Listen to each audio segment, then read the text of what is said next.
Shalom. Shalom. Ya, selamat pagi. Terima kasih sekali lagi untuk hambanya Pak Pendeta Niko sudah mengundang saya tempat ini ya. Baik, ya Bapak Ibu, saya kasih tema logo. Ya, jadi sebelum saya mungkin ini saya disclaimer dulu bahwa semua nanti logo brand yang saya tampilkan bukan pesan sponsor. Ya, jadi tidak ada pesan sponsor, tapi memang berkaitan dengan apa yang ingin saya sampaikan. Yang kedua, memang karena kemarin Pak Niko nanya saya temanya apa gitu ya, jadi saya mempersiapkan memang dari huruf A sampai Z Bapak Ibu khotbah saya. Jadi A-nya alarm, B-nya boarding, C-nya care, D-nya dream, E-nya envy, F-nya follow me, G-nya GPS, H-nya harvest. Jadi saya siapkan ini memang huruf A sampai Z. Saya nggak tahu di sini tempat ini saya udah yang berapa huruf gitu ya. Tapi paling tidak hari ini saya masuk dalam huruf L, logo. Apa sih logo gitu? Karena buat saya mau pesan suatu tema supaya kita semua nih gampang ingat ya. Saya kemarin terkesan dengan Paus waktu datang ya. Tahu bahwa dia sampaikan apa? Khotbah yang bagus cuma 8 menit gitu dia. Tapi buat saya bukan masalah menitnya. Memang waktu itu dia sampaikan karena lewat 8 menit dia bilang banyak orang sudah fokusnya berubah, konsentrasi berubah. Ya, tapi memang di Katolik dan di Protestan ataupun di karismatik ya kadang-kadang berbeda ya. Tapi buat saya ada 3 bagian yang saya mau sampaikan. Dia bilang yang paling penting apa? Mengupas firman Tuhan. Kedua, yang menerapkannya.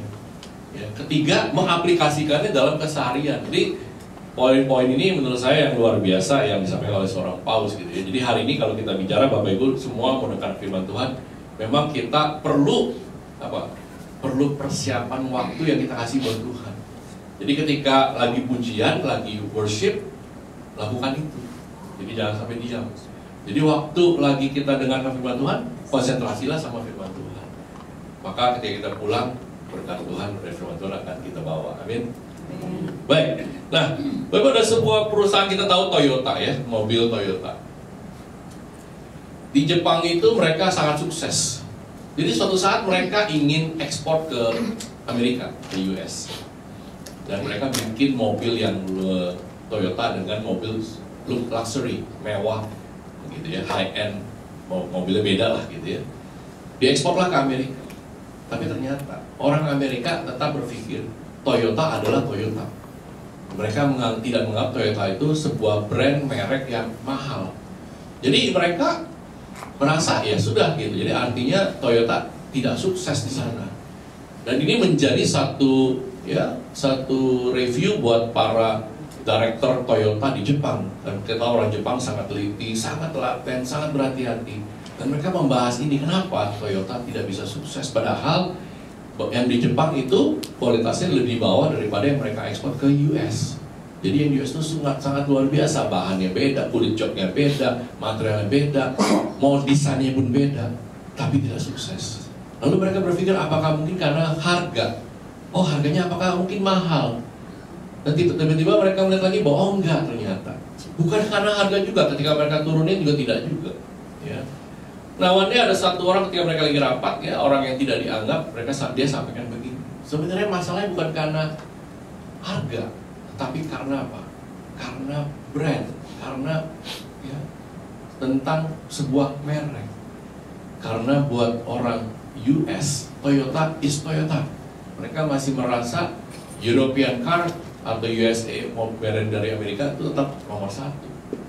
Nah, akhirnya mereka merubah Bapak Ibu ya. Mereka mengubah jadi dari Toyota menjadi ya satu brand Lexus ya. Kita tahu brand ini ya. Kenapa Lexus? Orang yang tadi saya bilang dia di dalam sebuah rapat disampaikan begini. Brandnya kita rubah. Lalu brandnya jadi apa Toyota katanya? Oh, gampang. Dia bilang, kan kita mau ekspornya luxury car, ya luxury itu mewah kan, L-nya luxury. Kita mau ekspor ke Amerika, EX. Dan terakhirnya adalah US. Jadi cikal bakal namanya luxury export US, itu nama dari nama brand Lexus. Dan setelah mereka rubah brandnya dari Toyota menjadi Lexus, mereka menjadi top 3 di market Amerika ketika satu mereka rubah. Jadi perubahan merek yang tadinya mobilnya sama, kondisinya sama, begitu dirubah, mereknya menjadi luar biasa penjualannya. Itulah arti sebuah logo atau merek. Nah Bapak Ibu, kita ini jadi orang Kristen, mungkin di awal Adam dan Hawa diciptakan Tuhan, jatuh dalam dosa, proses sampai ke Nabi Nuh, terus proses lagi. Ya. Boleh dibilang belum ada namanya logo buat orang-orang anak-anak Tuhan. Sampai satu saat adalah ketika apa? Waktu Tuhan Yesus menebus kita. Logo orang Kristen paling gampang apa? Salib, ya. Pasti. Begitu kita mungkin yang dibaptis baru kenal Tuhan, langsung pakai kalungnya salib. Pasti di gereja juga ada salibnya. Pasti kita juga mungkin di rumah, mungkin di kantor kita, di meja kerja kita, mungkin di kamar tidur kita ada logo salib. Tapi Bapak sebenarnya salib ini, kalau tadi saya bilang sebuah benda mati saja, mobil, begitu dari satu brand berubah jadi merek lain, menjadi value-nya luar biasa. Anak Tuhan sama nih Bapak Ibu. Sebelum kita punya namanya salib dalam hati kita, sebelum kita menjadi pengikutnya Tuhan, mungkin value kita, kita sudah menjadi orang-orang yang harusnya mati karena dosa kita, kejatuhan Adam dan Hawa. Perubahan begitu salibnya Tuhan, punya value kita sebagai anak Tuhan, karena kita sudah ditebus. Nah ini hari ini kita mau belajar bagaimana dalam kehidupan kita orang-orang Kristen. Jadi salib bukan sekedar logo, bukan, tapi yang saya mau bicara salib punya value. Saya sungguh luar biasa, tapi kalau kita berpikir mungkin logo gerejanya Gospel Grace, logo gereja banyak macam-macam. Tapi Tuhan bikin satu logo gampang gitu tarikan vertikal, tarikan horizontal. Kita tahu horizontal sama horizontal dan vertikalnya maksudnya apa. Tapi sebuah karakter yang gampang sekali, cuma tarikan dua garis antara vertikal dan horizontal, dan itu menjadi salib. Dan salib ini yang membuat kita punya apa? Punya value. Yang hari ini kita mau belajar bagaimana kita bicara hidup kita waktu kita sudah menjadi anak-anak Tuhan. Ada sebuah value,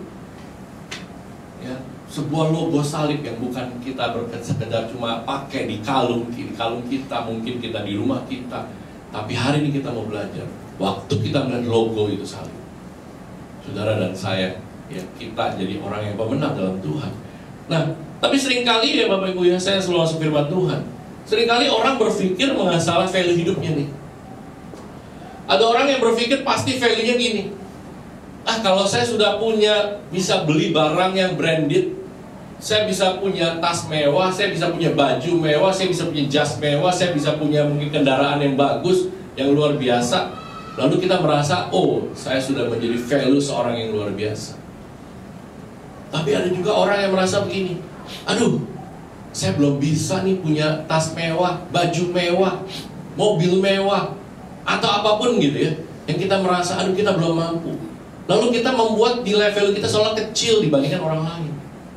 Padahal Tuhan tidak memandang kaya, miskin, jabatan tinggi atau rendah. Jadi value kadang-kadang Bapak Ibu jangan sampai salah kalau kita kadang-kadang merasa, Tuhan, saya aja belum mampu beli. Terus kita mencoba merasa diri kita itu rendah dibanding orang lain. Salah. Jadi jangan sampai ketika saudara dan saya value-nya dihitung dari apa? Dari apa yang kita sudah mampu dan kita lakukan atau kita belum mampu lakukan. Kita pernah nonton mungkin satu ilustrasi video. Ada orang punya mobilnya sudah jelek banget tahun 70-an. Dia tendang mobil, dia marah-marah karena mobil sering mogok. Lalu tiba-tiba waktu dia lagi mobil jalan, dia lihat orang, tiba-tiba hujan, yang lagi naik motor hujanan. Kita selalu lihat gitu di ilustrasi video. Terus dia bersyukur, walaupun mobilnya jelek, nggak hujanan. Terus orang yang motor merasa, kok hujan saya kehujanan. Tapi terus dia lihat orang lagi naik sepeda, capek banget kayunya. Terus dia bersyukur, saya masih punya motor orang itu naik sepeda. Yang naik sepeda mungkin komplain, dia punya motor, saya nggak punya motor. Tapi orang sepeda lihat orang yang lagi jalan kaki, naik bis, bersusah payah, dia juga bersyukur dia bisa punya sepeda. Orang yang naik bis merasa, saya nggak punya kendaraan apa-apa. Tuhan, kenapa sih mesti saya harus naik bis? Kenapa saya jadi jalan kaki? Mungkin saya harus bekerja, harus jalan kaki, saya nggak bisa beli sepeda. Tapi one day dia lihat orang apa? Ada di kursi roda. Dia masih bisa jalan, dia bisa lari. Orang yang kursi roda nggak bisa jalan dengan sempurna. Jadi hari ini Bapak Ibu kalau bicara value, nggak akan ada habisnya di itu. Semampunya kita dimanapun, kita akan lihat orang lebih di atas kita. Atau kadang-kadang kita juga bisa ngelihat orang di bawah kita. Nah, value hari ini kita mau belajar Bapak Ibu dari firman Tuhan. Ya, bagaimana seringkali, ya, karena tadi saya bilang orang yang suka merasa mampu, lalu dia merasa apa? Wah, hebat, luar biasa. Sehingga dia ngerasa orang yang nggak mampu beli mobil mewah, nggak mampu beli tas mewah, nggak mampu beli apa-apa yang sifatnya branded, dia suka mengecilkan orang lain. Atau kadang-kadang tanpa sadar kita ngumpul dengan orang-orang yang kita merasa apa? Setara. Setara apa? Setara dengan kekayaan kita. Setara apa? Setara dengan jabatan kita. Setara apa? Setara dengan posisi kita. Tanpa sadar kita suka bergaul sama orang, lalu kita menganggap orang yang nggak dalam posisi kita, dia bukan orang yang levelnya kita. Ya. Atau kadang-kadang kita menjadi, ya, padahal Tuhan menebus kita dengan luar biasa, lalu kita merasa kecil. Tuhan, kenapa ya? Saya nggak bisa ikutan mereka. Soalnya kadang kita nggak mampu kalau kita merasa itu. Kemarin belum lama di Instagram, ya, ada seorang anak muda, wanita, mungkin kalian lihat, dia datang ke sebuah restoran, warung makan, nggak bisa pesan makanannya, mie-nya nggak ada, habis. Dia ambil mangkok, dia ambil mangkok di meja, dia pecahin. Ya, dia marah. Kenapa dia datang ke restoran, udah datang tapi makanan yang dia mau nggak ada, dia pecahin mangkoknya. Jadi menjadi seorang yang arogan. Orang yang nilai value-nya karena berdasarkan saya karena kaya maka saya punya high value, maka kesombongan akan terus menempel sama dia. Saya ulang ya, kalau saudara dan saya merasa value kekayaan, posisi, jabatan nempel di kita, kita merasa kita hebat karena kita itu, maka kesombongan akan terus nempel di kita. Ada sebuah video, Bapak, saya tertarik dengan sebuah film, ya. Hi, excuse me, I think that lady was... I don't think so. You have to wait your turn. Miss. I paid for first class. You put me on the next flight to London. There's a heavy snowstorm, as you may have noticed. Look, I'm flying first class. So you put me on the next flight to London. I have all the platinum cards, frequent flyer miles, American Express, all that shit. Do they change the weather? Are you trying to be funny? No, I'm trying to say that your flight is canceled. So unless your Amex or platinum cards or all that shit you have can change the weather, you're stuck here for a while. And since you're Swedish, you should understand Norwegian. So could you please stand aside so I can serve the person who was here before you? Attention all passengers. Ya, saudara, ada yang belum nonton film ini? Kalau belum nonton, lihat nonton di Netflix ya. Ini film bagus banget, dalam rangka apalagi mau Natal, A Storm for Christmas ya. Jadi kalau kita tadi seorang ibu ini, dia ngerasa apa? Dia bisa beli tiket first class gitu kan. Lalu dia merasa antrian dia yang paling utama. Betul, memang kalau kita naik pesawat, pasti kalau kita naik first class, bisnis pasti dahulukan, betul. Tapi kalau dengan kesombongan dia, ya, karena dia merasa apa? Dia bisa beli segala macam, padahal cuacanya juga buruk, kita tidak bisa terbang. Maka tadi dia dalam film ini menceritakan, apakah dengan kartu platinum Anda bisa mengubah cuaca buruk jadi cuaca yang baik? Kan enggak. Nah, tadi sekali lagi saya bilang Bapak Ibu, kalau kadang-kadang kita merasa value-nya kita, karena kita kaya, karena kita hebat, karena kita bisa beli segalanya, lalu kita merasa luar biasa value-nya kita, maka kesombongan akan nempel terus seperti ini. Tapi kalau kita lihat bagaimana seorang Paulus ya, kita tahu jamnya apa, Casio ya. Harganya berapa katanya di Shopee? 180.000 ya. Mark Zuckerberg, Meta, berapa kekayaannya? Kaos pakainya ya. Saya dengar kaosnya mungkin memang sekitar 2-3 juta gitu ya, tapi dia selalu pakai kaos. Waktu Elon Musk ketemu presiden, dia pakai kaos juga ya. Sampai Bill Gates pakai jamnya juga ya, Casio juga. Seberapa kurang kayanya mereka, posisinya mereka ya. Artinya apakah value mereka menjadi lebih rendah ketika Paulus memakai Casio?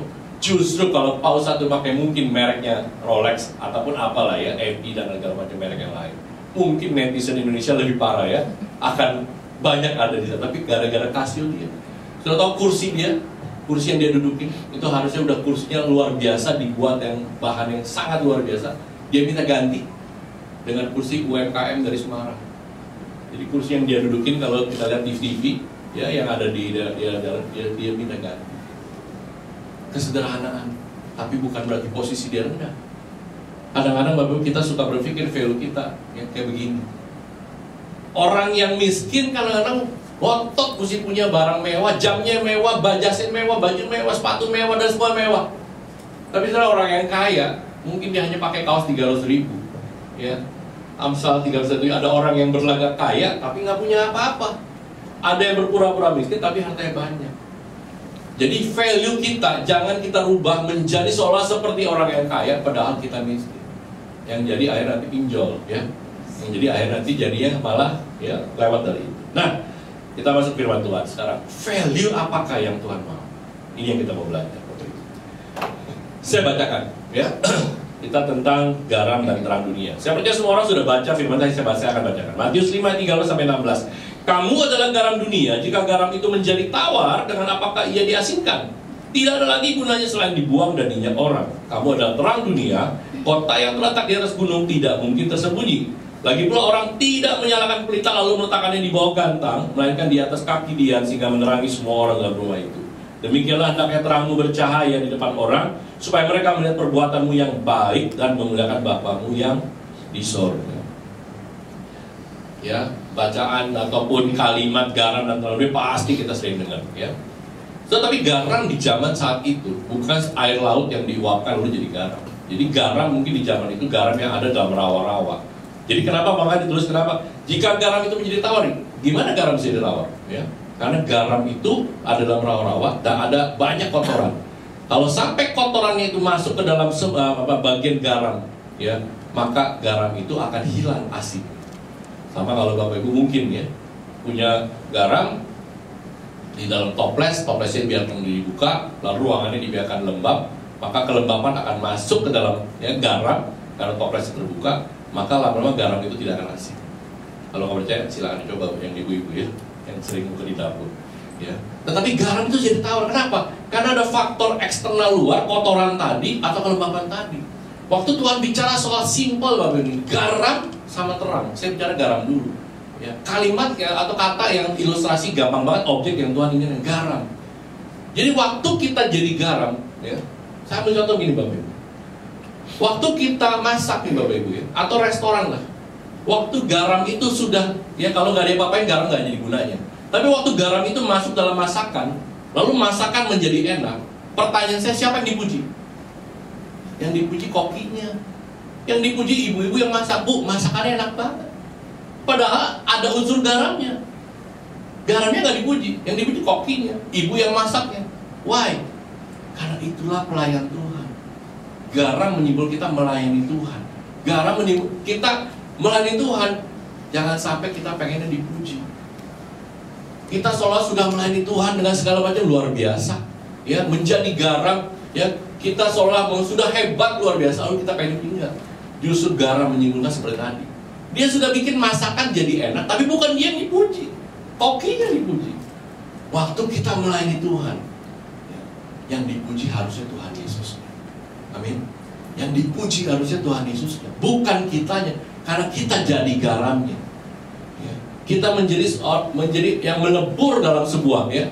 Nah, kenapa garam bisa jadi tawar tadi? Karena ada kotoran dan ada kelembapan segala macam. Jangan sampai kita yang harusnya menjadi pelayan Tuhan, tapi dibalik gara-gara duniawi dan segala macam kita menjadi orang yang maunya dilayani.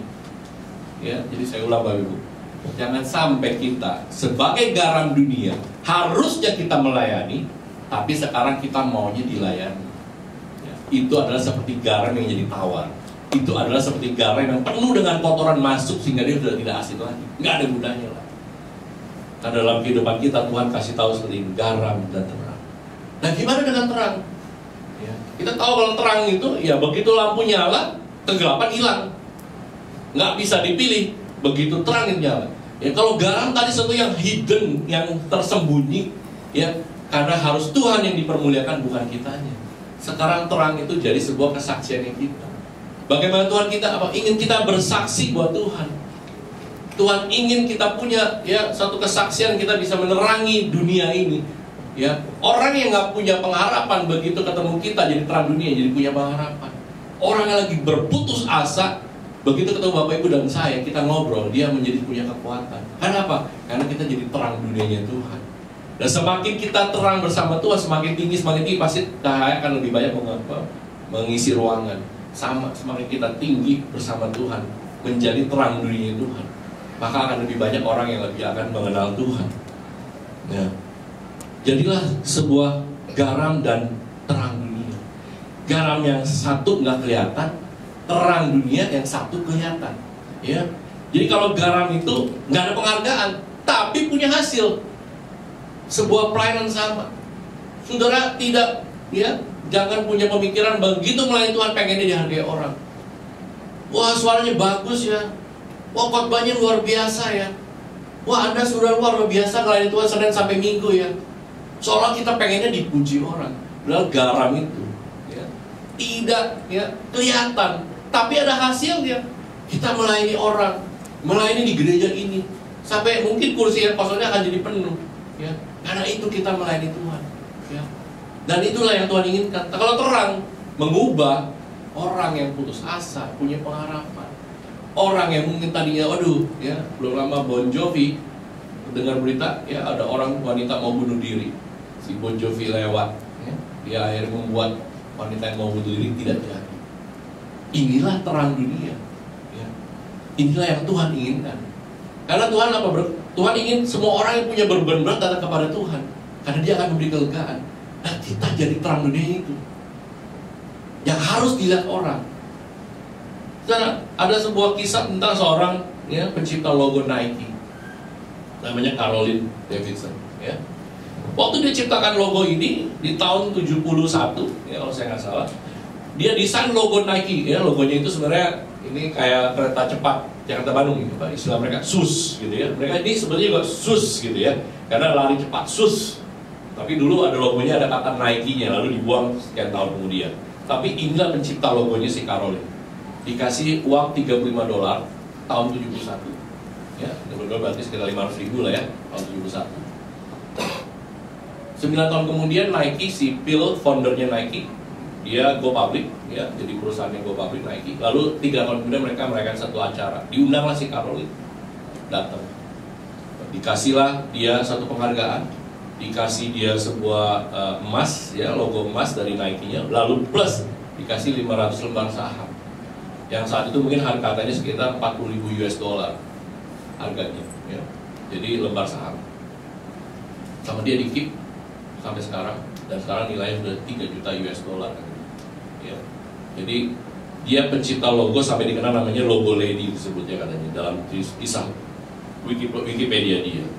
Sudah jadi garam dan terang dunia. Apa sih yang sudah kita kerjakan di dunia ini? Ya. Kalau Caroline diingat sebagai pencipta logo Nike, Bapak Ibu dan saya akan diingat sebagai apa nanti? Apa yang sudah kita kerjakan buat dunia ini? Ya. Apa juga yang kita kerjakan buat Tuhan? Karena salib itu urusan dengan Tuhan dan urusan dengan sesama. Vertikal dan horizontal. Apa yang sudah kita kerjakan? Apakah selama ini kita cuma show off apa yang kita merasa kita sudah hebat, atau kita show performance? Apa yang menjadi performance kita buat orang-orang sekeliling kita? Bapak Ibu dan saya masing-masing ditempatkan Tuhan pasti dengan, ya, dengan job desk yang berbeda-beda, ya. Jadi masih anak-anak muda, ya, pikirkan mulai dari sekarang.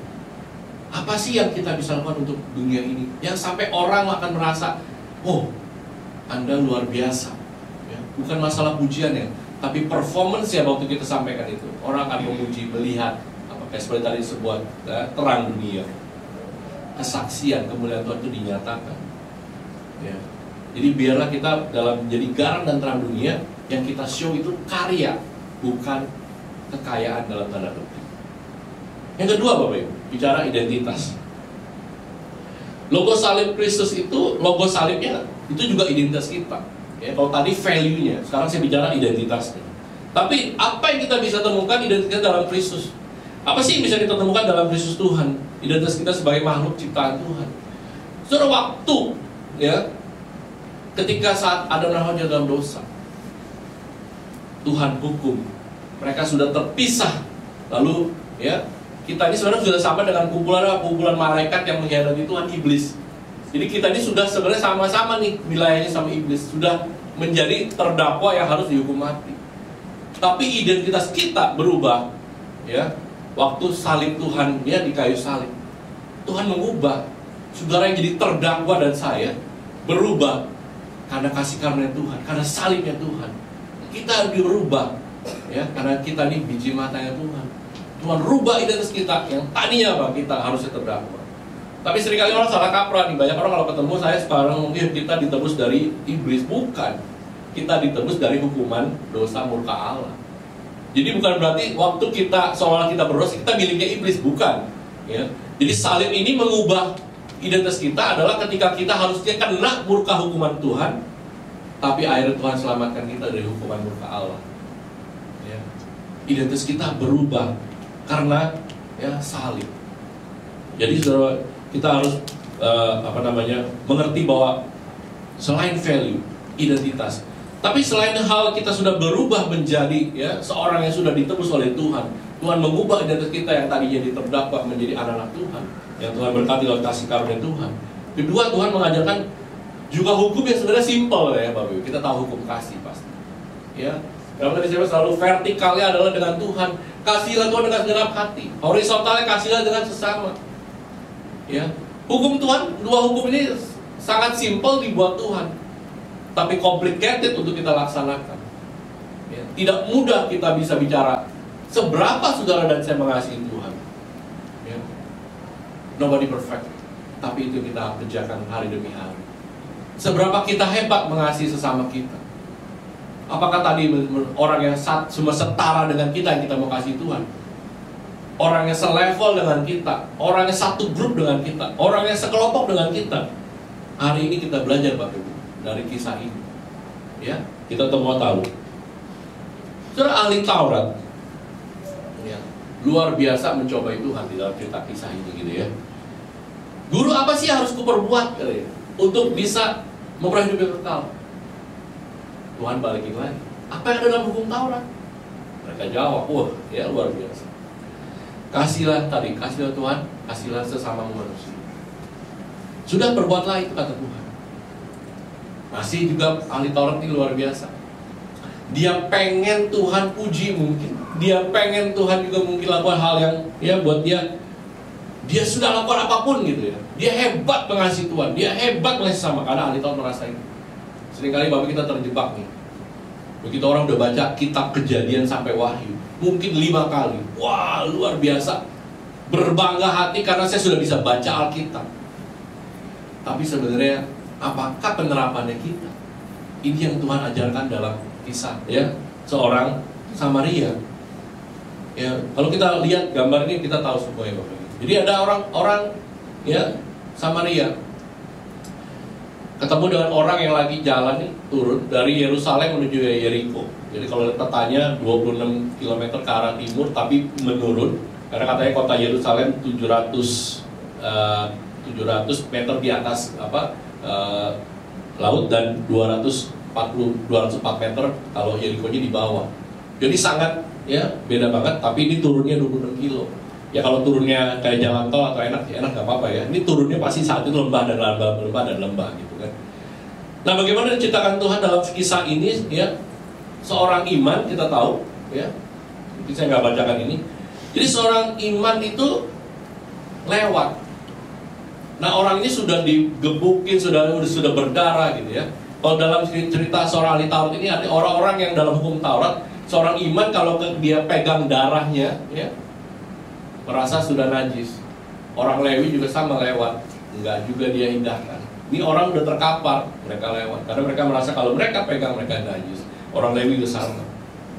Tapi tiba-tiba lewatlah, ya, orang yang nggak dianggap oleh mereka. Bukan iman, bukan pendeta, bukan para pemusik, bukan para orang yang mungkin luar biasa dalam sebuah, ya, gereja dalam tanda petik. Tapi Tuhan luar biasa kasih contoh ini. Di mana orang ini bukan hanya nolong, ya, dia kasih uang, dia titip, ya, dia obatin, ya, dalam kisah ini kita, ya, saya nggak bacakan nama waktu. Nah, Tuhan ajarkan kita nih, sesama kita adalah apa? Orang yang kadang-kadang mungkin bukan setara dengan kita, orang yang mungkin kita nggak kenal, Tapi kalau Tuhan sudah bikin kita melewati rute jalan itu, saya kebayang kenapa Tuhan sampaikan Yerusalem menuju Yeriko gitu ya. Saya nggak tahu secara mungkin nanti biblical, tapi waktu kita melewati sebuah jalan yang Tuhan sudah atur gitu ya. Di tengah jalan kita, dalam kehidupan kita ketemu orang. Mungkin karena kita nggak kenal, atau mungkin orang itu mungkin di luar area kita. Tapi kalau Tuhan sudah mau kita tolong, itulah kasih kita dengan sesama. Karena kalau saudara menolong saudara sendiri, saudara menolong teman dekat sendiri, wajar. Betul, ya teman saudara, teman kita, teman baik kita, saudara kita, keluarga kandung kita, yes. Tapi bicara ini orang yang dia nggak kenal, apalagi dia orang yang tidak dianggap, tapi dia nolong orang dan dia memberikan. Itulah kasih Tuhan dengan sesama. Salah satu sampel aja. Yang ketiga, identitas kita. Pasti kita berubah menjadi muridnya Tuhan. Ya. Ini yang mungkin ya sesuatu yang menurut saya juga yang paling mungkin sulit adalah ketika kita jadi muridnya Tuhan juga susah. Gimana jadi muridnya Tuhan? Murid Tuhan semasa hidupnya aja ada yang mengkhianati Tuhan. Semasa hidupnya ada juga yang menyangkal Tuhan. Nah kita murid yang tidak di zaman Tuhan Yesus mungkin menjadi muridnya Tuhan juga gampang. Tapi begitu ini perintah Tuhan. Jadikanlah semua bangsa muridku, ajarlah mereka segala sesuatu. Menjadi disciple ya Tuhan, anak-anaknya Tuhan. Nggak gampang. Tapi ini harus kita belajar. Tapi Bapak Ibu, saya ingin mencoba mengambil satu sudut yang sangat simpel aja. Ya, saya mau kasih lihat video ini. I would not be here with the ease and grace I have in my heart without my Lord and Savior Jesus Christ. Number 6, God is real. God loves you. God wants the best for you. Believe that. I do. Learn to pray. It's easy and it's so good for your soul.